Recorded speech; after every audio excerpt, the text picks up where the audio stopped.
আয়নার মতো দুইটি বাক্সে নিজের বুকের অংশ এবং কোমর থেকে হাঁটু পর্যন্ত অংশ ঢেকে রেখে লন্ডনের রাস্তায় ঘুরে বেড়াচ্ছিলেন সুইজারল্যান্ডের অভিনেত্রী মিলো মুইত।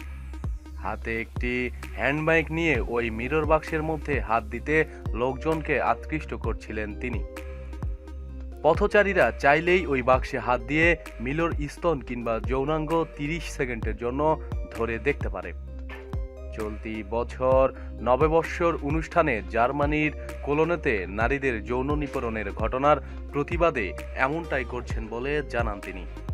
কোলনের এই ঘটনায় প্রায় ১,০০০ নারী যৌন নিপীড়নের শিকার হয়েছেন বলে অভিযোগ রয়েছে। মিলো বলেন, আমি এখানে আজ দাঁড়িয়েছি নারীদের অধিকারের জন্য এবং যৌনতার ব্যাপারে আত্মনিয়ন্ত্রণের জন্য। পুরুষদের মতো নারীদেরও যৌনতা আছে, তবে নারীরা কখন এবং কিভাবে কারো সংস্পর্শে আসতে চায় এবং কখন আসতে চায় না এটা তাদের সিদ্ধান্তের বিষয়। নিজেকে একজন মনস্তত্ত্ববিদ হিসাবেও মনে করেন মিলো। ইতিমধ্যে ইউরোপের বিভিন্ন শহরে তিনি তার ম্যাজিক বাক্সের কার্যক্রম দেখিয়েছেন।